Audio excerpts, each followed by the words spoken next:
En el nombre del Padre, y del Hijo, y del Espíritu Santo. Amén. 14 de agosto del 2025. Queridos hermanos, venimos de Dios y después de un breve camino, el tiempo de la prueba, hemos de volver a Dios. Así ha hecho nuestra Madre. Después de celebrar su cumpleaños, el 5 de agosto, festejamos con ella el triunfo de su vida en la tierra, su dormición y su ascensión al cielo, el 15 de agosto. Buena ida y buen regreso, dijo Dios y nos creó con un beso.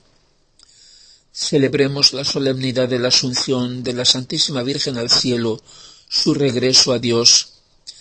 Desde el primer instante de su existencia, desde el primer momento de su concepción inmaculada, empezó su regreso a Dios, su Asunción. El último capítulo de su vida empezó desde el primer capítulo. Dios le dio la existencia y vino al mundo en el tiempo, por medio de sus padres, San Joaquín y Santa Ana. Pero su espíritu había sido concebido inmaculado en la eternidad, en el seno de la Santísima Trinidad, en medio de las tres divinas personas, como por una exigencia de su amor. Y el espíritu de María, con perfecto uso de razón y en un incontenible impulso de amor, subía continuamente al abrazo de las tres divinas personas.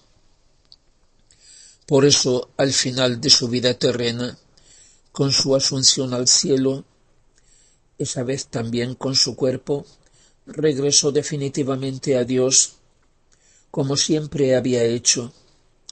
Ese regreso a Dios, esa asunción de María no fue una cosa improvisada, fue la suma de todas las veces que sus pensamientos, deseos, latidos, respiros, palabras, obras, es decir, todo su ser y su vida, habían subido a Dios incesantemente y totalmente. Así debería ser también nuestra vida. Donde está tu tesoro, ahí está tu corazón, ha dicho el Señor. Por tanto, lancemos nuestro corazón, arrojémoslo más allá del muro de nuestro pobre cuerpo, más allá del horizonte de esta vida, que vaya desde ahora a tomar posesión de nuestro tesoro, de nuestro Dios. Y entonces descubriremos que ya es todo nuestro y que nosotros somos totalmente suyos.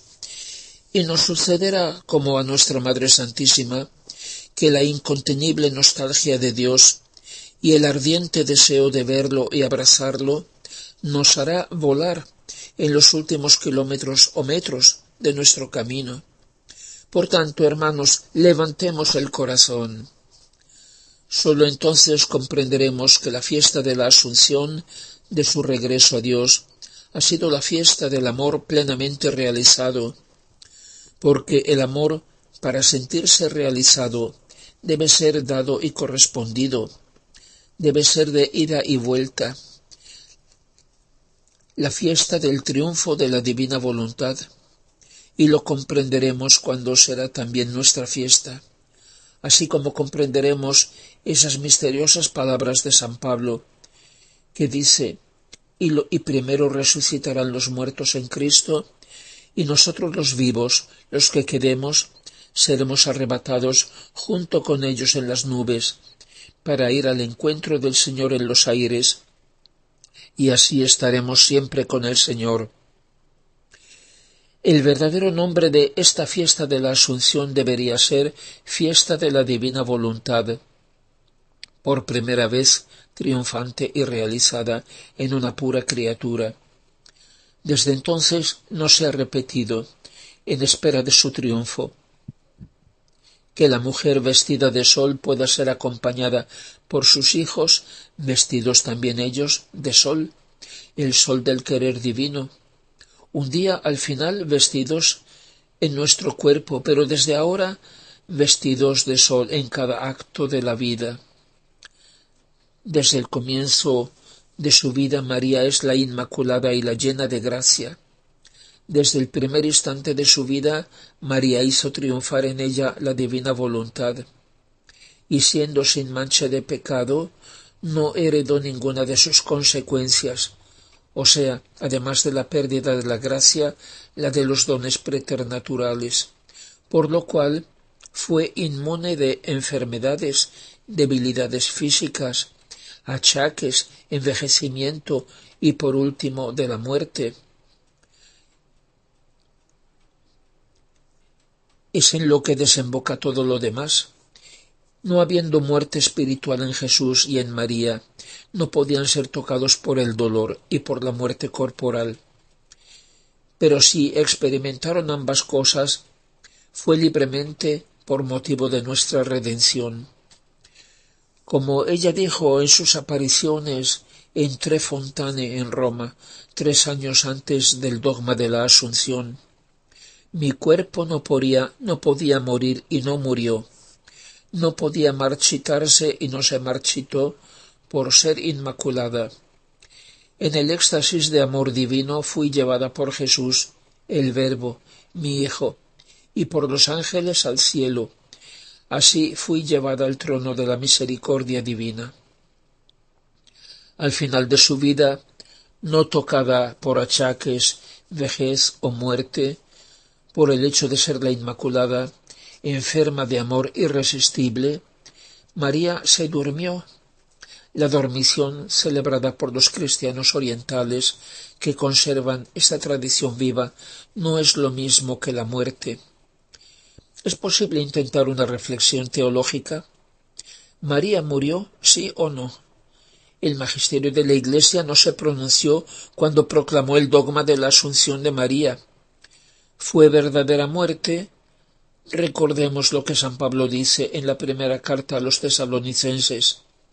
El Dios de la paz os santifique hasta la perfección, y todo lo que es vuestro, espíritu, alma y cuerpo, se conserve irreprensible para la venida del Señor nuestro Jesucristo. Al final de la vida terrena de María Santísima tuvo lugar una verdadera separación.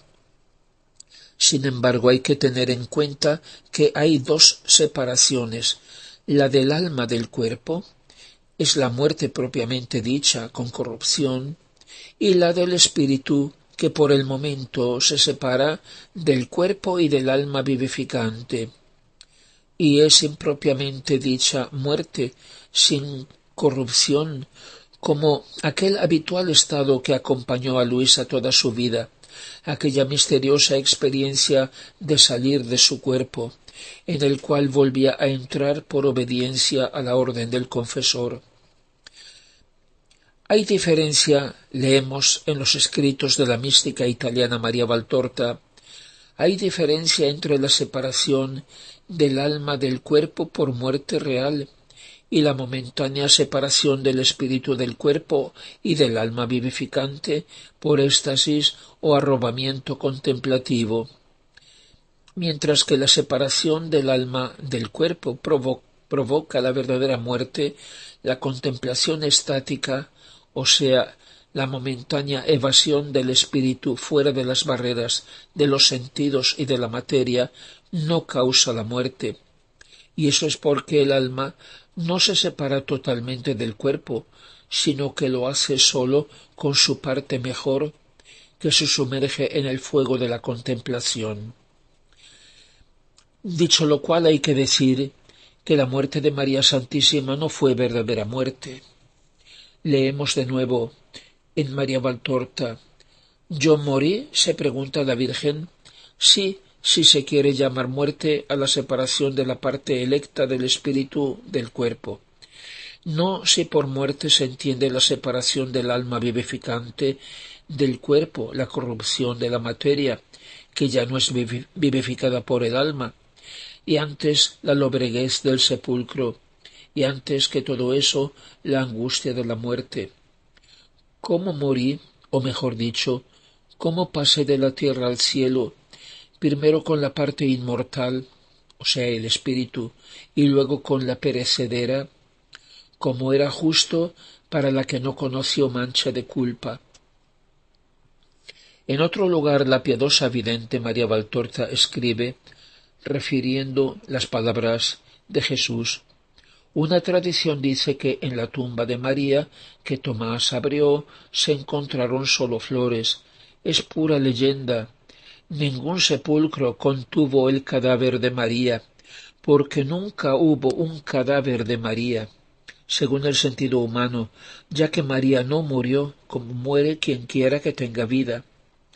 Ella se había separado solamente por decreto divino del Espíritu, y con él mismo que la había precedido se reunió su carne santísima, invirtiendo las leyes habituales por las que el éxtasis termina cuando cesa el arrobamiento, o sea, cuando el espíritu vuelve al estado normal.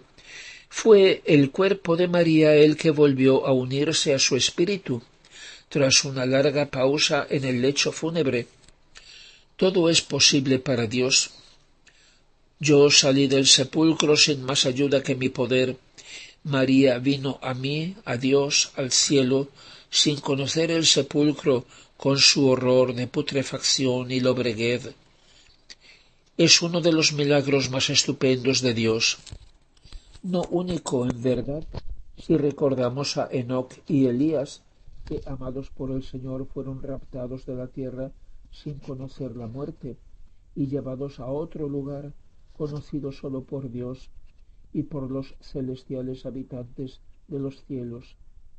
Eran justos, pero siempre nada en comparación con mi madre, inferior en santidad solo a Dios. Por eso no hay reliquias del cuerpo y del sepulcro de María, porque María no tuvo sepulcro y su cuerpo fue llevado al cielo. Por la Sagrada Escritura sabemos que la muerte entró en el mundo como consecuencia del pecado. Si Jesús murió, ofreciendo la vida por su libre voluntad, por motivo de redención, ¿por qué no había de imitarlo María también en eso? Entonces María murió. Sí, cuando estaba al pie de la cruz. Hizo totalmente suya la muerte de su Hijo, como había hecho suya toda la vida del Hijo.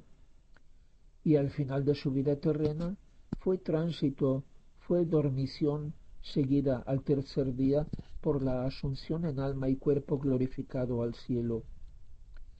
Asistamos ahora al maravilloso tránsito de María, como resulta de los relatos de varios místicos y de cálculos precisos a partir de las apariciones marianas.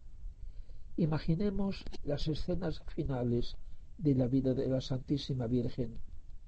La dormición o tránsito de María tuvo lugar en una casita propiedad de Lázaro en el huerto de los Olivos en Jerusalén. Se hallaba presente solo el apóstol Juan, que había permanecido todo el tiempo con ella como hijo. Poco tiempo antes habían vuelto de Éfeso, a donde habían emigrado cuando empezó la primera persecución en Jerusalén. Habían pasado ya 25 años de la pasión de Jesús y de su resurrección. 25 años en soledad, ha dicho la Virgen en varias apariciones, y María tenía ya 73, si bien su aspecto seguía siendo el de entonces, sin arrugas, ni achaques, ni signos de edad. El dolor y el amor la habían embellecido y espiritualizado aún más, mientras que a Juan se le veía ya plenamente adulto y se parecía tanto a Jesús. María, nunca tocada por ningún mal natural, por ser la Inmaculada, al final de su vida se sintió desfallecer por la fuerza del amor, de la nostalgia de su Hijo. Y así, aquel Viernes Santo 7 de abril del año 58, la Virgen dulcemente se durmió. Su corazón inmaculado se detuvo y su espíritu voló para abrazar a su Dios. Pero su sacratísimo cuerpo virginal, que había dado vida a la humanidad de Cristo, nunca tuvo ninguna señal de muerte ni de corrupción. Al tercer día tuvo lugar la Asunción de María. Juan, vencido por el cansancio y por la profunda pena, pobre hijo, por segunda vez se quedó huérfano. Al lado del lecho fúnebre en que reposaba el cuerpo sin vida de María, que él había cubierto de flores, de pronto se despertó. Logró ver muchas figuras luminosas y bellísimas de ángeles, que se llevaban el cuerpo a través del techo que había desaparecido mientras caían las flores, en medio de una apoteosis de armonías y cantos celestiales, y al mirarla vio que el cuerpo se despertaba, se ponía de pie, vivo, transfigurado de una belleza divina, resplandeciente como el sol, y que a su encuentro descendía otra figura luminosísima, que él bien conocía. Era su divino Hijo, fundiéndose en un abrazo inefable. Aquella figura de luz cada vez se fue haciendo más pequeña, hasta ser como una estrella, la misma del comienzo de la película de su vida, la creación del alma inmaculada de María, que salió de Dios, y su regreso a Dios en alma y cuerpo, glorificado. Entretanto, resuenan sus palabras dulcísimas, que son las palabras de su Hijo. En la casa de mi Padre hay muchas moradas, voy a prepararos un puesto. No os dejaré huérfanos, volveré a vosotros. El mundo ya no me verá más, pero vosotros me veréis, porque yo vivo, y vosotros viviréis. Aquel día sabréis que yo estoy en el Padre. Era la última escena. La mujer vestida de sol nos espera, vive en espera de sus hijos, vestidos como ella de sol. Y sus palabras, como en las bodas de Caná: haced todo lo que mi Hijo os ha dicho y os dirá. Gloria al Padre y al Hijo y al Espíritu Santo, como era en el principio, ahora y siempre, y por los siglos de los siglos. Amén.